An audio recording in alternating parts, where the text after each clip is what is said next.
kalamidad. Pero wala kayong nakita. Dapat mayroong clear documentation na kung saan at itong mga binigay ng EU at iba pang mga international, iba pang mga bansa ay ma-account. Kaya dahil dyan, tawagin na natin yung ating kaibigang accountant.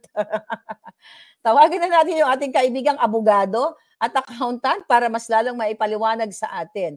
Hi, brother. How are you? Ayan. Pasensya na.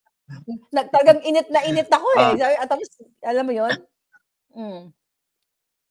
And thank you for having me in your vlog again. Ayan, namimiss ka na ng ating mga palangga. Na high blood na naman ang kaibigan mo. Everyday high blood. Yeah. Sino bang hindi ma-high blood at care under these circumstances, mga kababayan? Na yung mga kababayan natin binabaha, ang iba namatayan. Yeah. And thank you. Ate Claire. Yeah. Okay, maituloy ko lang bago ka pumasok, ano. I'm talking, Attorney Glenn, no, about yun nga, may nag-donate sa atin ang European Union ng additional 1.5 million euro intended dun sa mga biktima sa Bicol. Kaya ang sinasabi ko kanina bago ka pumasok na wala tayong nakikita, di ba?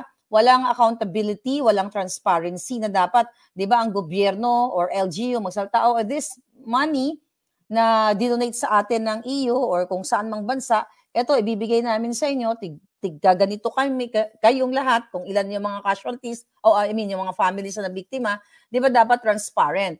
Sabi ko nga, Attorney Glenn, sa international donation pa lang, makaka-recover yung ating taong bayan dun sa mga perang yan. Pero wala tayong nakikita, di ba? Wala tayong nakikita. So, for sure, nag-aalab din yung puso mo dahil yung flood control ay kinontrol nila yung pera ng bayan din, di ba? So, nung nakikita mo, Attorney Glenn, na nagkandamata yung ating mga kababayan, lubog talaga, ano yung nasa loob-loob mo during that time, kasagsagan? I felt a sense of revulsion, especially kahapon actually, Ate Claire, mga kababayan, because may nabasa akong balita that si Senator Amy Marcos is asking for investigation doon sa 133 billion 133 billion pesos na pondo ng flood control projects in Bicol region alone. That's alone, sa Bicol region lang. So himay-himayin natin yung 133 billion, Ate Claire, mga kababayan.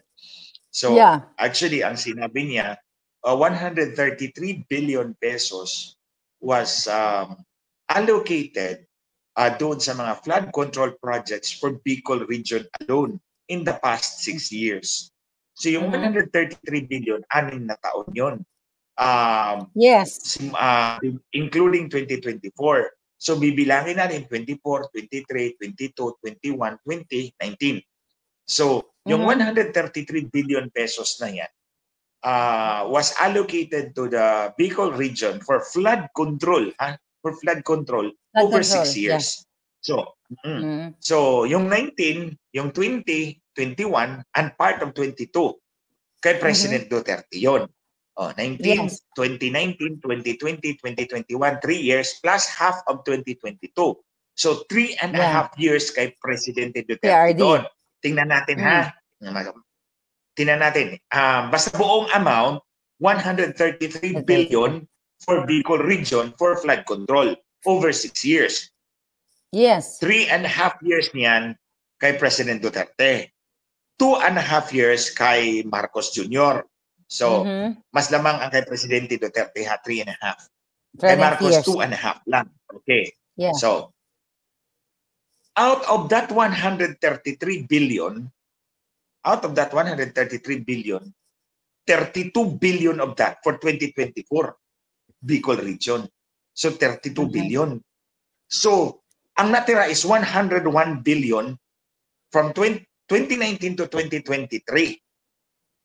So, magkano? Kinumpute ko, ang computation dyan is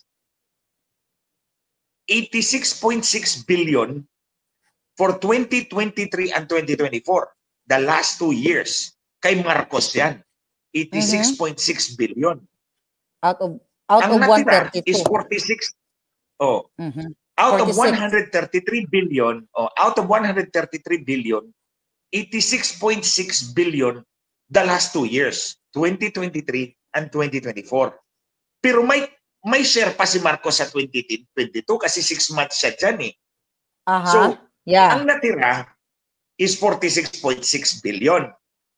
So in other words, yung kay President Duterte, mas mababa yung pondo na dumaloy for flood control sa Bicol region, wala namang flood, wala namang dilubyo na dumating. Walang dilubyo na dumating sa Bicol region.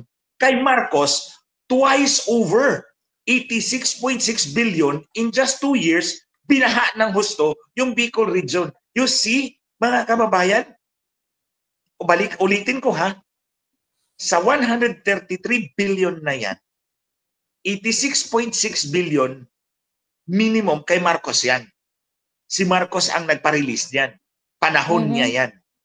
2023 and 2024. Hindi pa natin kinumpute yung 6 na buwan sa 2022.